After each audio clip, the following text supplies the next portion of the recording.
2017년도 어느새 2주밖에 남지 않았습니다. 올해는 특히 개기일식이며 월식, 유성우 등 다양한 우주쇼도 펼쳐졌고요. 이 천문학 분야에서는 여러 가지 이슈가 많았던 해였는데요. 네, 그래서 오늘 사이언스 매거진에서는 2017년에는 천문학계에서 어떤 사건들이 일어났었는지 짚어보는 시간을 준비했습니다.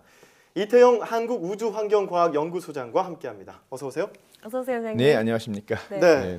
정말 올해 여러 가지 천문학적 이슈들로 뜨거운 한 해였는데요. 네, 그렇습니다. 네, 그중에서 가장 기억에 남는 이슈 꼽으라면 어떤 걸 꼽으시겠어요? 네, 뭐 여러 가지 다 기억이 남는데요. 근데 다시 볼 수 있는 것보다는 다시 볼 수 없는 것들이 가장 또 이제 인상적이고 기억에 남는 것 같습니다. 네. 토성을 탐사하던 카시니가 13년 만에 장렬한 최후를 맞았죠. 네. 다시 보고 싶어도 카시니는 이제 볼 수가 없습니다. 산화했죠. 네, 그렇습니다. 그 소식 전에 주셨을 때 네네. 저희가 뭉클하면서 눈물이 약간 핑 도는 그런 감동적인 스토리가 있었단 말이죠. 네. 그런 여러 가지 과학계 이슈들, 특히 천문학 뉴스들 어떤 것들이 있었는지 저희가 화면 구성했거든요. 함께 첫 번째 뉴스부터 살펴보겠습니다. 자, 역대 최고의 우주쇼 미국 개기일식을 꼽았습니다. 네. 네, 저는 사실 이 뉴스 예상했습니다. 올해 네. 가장 핫했던 과학계, 천문학계 이슈였는데요. 네네. 자, 이렇게 그 많은 인파가 개기일식을 네네. 보러 미국 현지까지 우리나라에서도 네. 갔잖아요. 네, 그렇습니다. 네. 개기식 보신 적 없죠? 없죠. 저도 한 번도 못 봤어요. 지구 지름의 4분의 1밖에 안 되는 달이 네. 지구 지름의 거의 110배 가까운 태양을 정확히 가리는 거. 그래서 불타오르는 검은 태양이 되는 모습. 저도 한 네. 4-5번 정도 봤는데 눈물이 날 정도로 감동적입니다. 아름답나요? 아름다운 게 아니라 네. 조금 뭐 신성하고 경이롭다라고 할까요? 네. 그래서 너무 인간의 존재에 대해서 신의 존재를 좀 느끼기도 하고 그런 겁니다. 근데 이번에 미국에서 이제 1918년 이후에 99년 만에 미국 대륙에서 이 전체적인 개기식을 볼 수 있는 기회였고 이렇게 많은 사람들이 사는 곳에서 개기식이라는 것도 드문 일이거든요. 보통 바다나 오지에서 많이 일어나기 때문에 그래서 수천만 명이 같이 동시에 봤다라고 하는데 지난 8월 21일 아침부터 2시간 30분 동안 미국의 북서부에 있는 오리곤주부터 남동쪽에 있는 사우스캐롤라이나까지 그러니까 뭐 엄청난 그런 사람들이 개기식을 보면서 감동을 했고 이걸 계기로 인해서 많은 사람들이 별과 우주에 대한 관심을 갖고 또 천문학적인 또 이제 흥미를 느끼는 이 계기가 됐을 것 같습니다. 네, 이 선글라스를 낀 아이가 막 환호성을 저지르는 네, 모습을 지금 봤는데요. 보고 싶으시죠? 이제 볼 기회가 많지 않은데 올해는 이제 내년에는 개기식이었고 이제 전 세계적으로 본다면 이제 2019년 7월 2일 날 남태평양과 이제 남미 쪽에서 볼 수가 있는데요. 우리나라에서는 2035년에나 볼 수 있습니다. 아직도 한참 남았네요. 예, 지난번에는 1852년에 보였고요. 그러니까 2035년까지 건강 유지하셔가지고 꼭 개기식 보시기 바라는데요.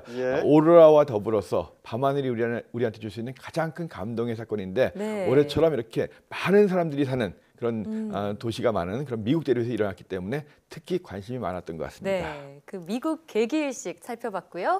이어서 다음 것도 한번 함께 보시죠. 네, 토성 탐사선 카시니의 임무 종료. 소장님께서 가장 인상 깊다고 말씀하신 건데요. 네, 사람들이 한 가지 일을 가지고 얼마나 오랫동안 할 수 있느냐. 이 카시니어가 1980년대부터 이제 준비됐던 거거든요.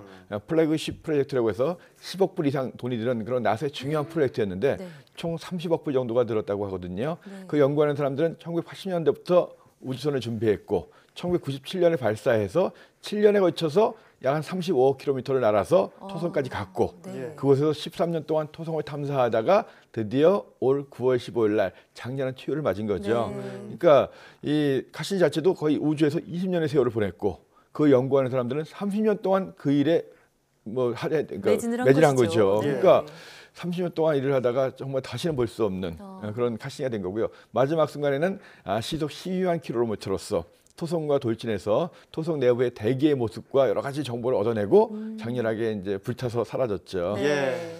참 그래서 만약에 이것이 이제 산화시키지 않았다면 우주의 떠돌이가 됐다라고 한다면 다른 곳에 가가지고 또 혹시나 오염을 시킬 수 있지 않겠는가 해가지고 이제 토성에 충돌시킨 건데요.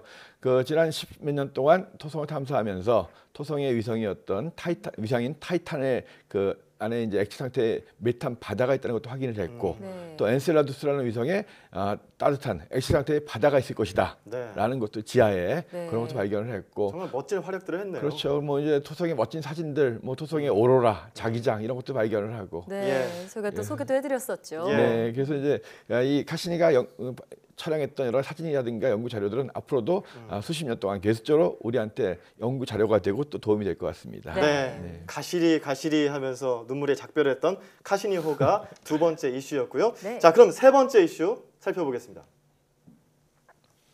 네, 중성자별 충돌로 인한 중력파와 전자기파 관측. 네, 이 뉴스가 세 번째 뉴스입니다. 네. 네, 뭐 중성자별로 발생한 중력파가 최초로 관측됐고 올해 10월에 네. 노벨 물리학상을 이것으로 타기도 했잖아요. 네, 2015년도에 최초로 중력파가 검출이 됐고 그걸 검출했던 데 공헌했던 세 분이 올해 노벨 물리학상을 받았죠. 예. 사실 어려운 얘기들이에요. 중성자별, 중력파, 블랙홀, 그죠? 그렇죠. 예, 중력파라고 하는 것은 이제 중력이 변동했을 때 파동이 생기는 건데 네. 이 관측된 그 중력파가 거의 10의 마이너스 20승 정도. 의 변화인데 공간에서 예. 어느 정도 감이 안 오잖아요.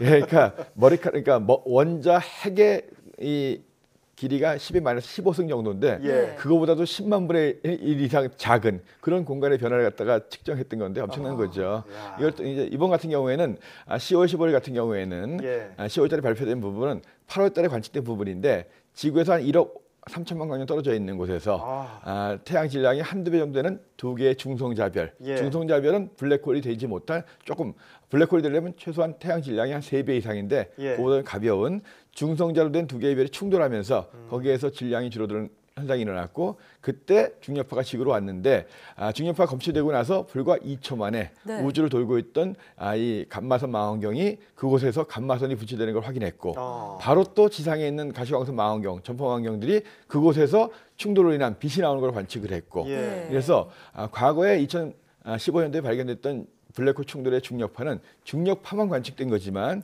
이번에는 동시에 중력파와 더불어서 감마선이라든가 가시광선, 전파 이런 여러 가지 전자기파들이 관측이 됐기 때문에 여러 가지 신호를 한 곳에서 동시에 받아서 네. 그러니까 다중신호 천문학이 시작됐다 뭐 이렇게도 얘기하고 네. 또 이렇게 충돌로 인해서 보통 신성의 한 1000배 이상의 수천 배 되는 이런 성공이 번뜩이는 이런 킬러노바 현상이 결국은 중성자별의 충돌로 인한 것이다라는 것도 네. 밝혀졌고 예. 뭐 여기에서 또 이제 우리가 좋아하는 금이나 백금이 지구 질량의 수십 배, 수백 배 정도가 이 충돌로 인해서 만들어졌다 이런 뉴스가 되면서 외계에서 온 것이었다. 그래서 이제 또 우주에 나가면 엄청나게 많은 노다지가 있지 않겠는가 이런 생각도 하게 되는 계기가 그런 됐습니다. 환상도 갖게 되네요. 저 말씀하신 네. 것 중에서 다중신호 천문학이라는 게 있는데 예. 간단하게 설명 좀 해주시죠. 우리가 보통 이제 과거에는 이제 빛으로만 우주를 봤는데 우주에 존재하는 물질의 80% 이상은 빛을 나오지 않는 암흑 물질로 되어 있거든요. 예. 빛으로만 우주를 볼 수가 없거든요. 네. 그래서 일단 빛도 보면서 중력파를 같이 볼 수 있다라고 한다면 천문학자들은 우주의 유성 영화 시대가 열렸다. 그러니까 빛으로만 보던 걸 소리까지 들을 수 있는 그런 시대가 열렸다고 하는 거거든요. 그래서 네. 우주를 갖다 빛이 나오지 않는 이 암흑 물질부터 좀 더 우주를 정확히 연구할 수 있는 그런 계기가 됐다는 겁니다. 네, 이렇게 중력파 최초 관측에 대한 이슈까지 살펴봤고요. 네. 이어서 다음 이슈도 보시죠. 지구와 크기와 환경이 비슷한 지구형 행성 7개를 발견했다. 이런 네. 이슈도 있었어요. 그렇습니다. 간략히 소개해 주시죠. 예, 지구에 39광년 떨어져 있는 물병자리에 있는 트라피스트 1이라고 하는 별 속에서 지구와 비슷한 행성이 무려 7개나 발견됐다. 네. 그러니까 암석으로 되어 있는 행성이고 예. 그중에 네 번째, 다섯 번째, 여섯 번째는 지구와 굉장히 비슷하다. 그 얘기는 뭐냐 하면 네. 지구처럼 이렇게 땅이 있고 그리고 공기가 있고 물이 있는 곳이 물이 있고, 네. 흔하다. 아. 결국 지구만이 생명체 살 수 있는 곳은 아니다. 이런 걸 또 이제 인식하게 하는 그런 사건이었습니다. 네. 예, 정말 2017년에는 이 천문학 뉴스들이 무궁무진했고 이 이야기를 하면서 저희가 먼 우주인데 점점 우리에게 가까이 다가오는 듯한 네. 그런 인상도 받았습니다. 지금까지 2017 천문학 뉴스를 정리해봤고요. 이태형 한국우주환경과학연구소장과 함께 이야기 나눠봤습니다. 오늘 말씀 고맙습니다. 네, 고맙습니다. 고맙습니다.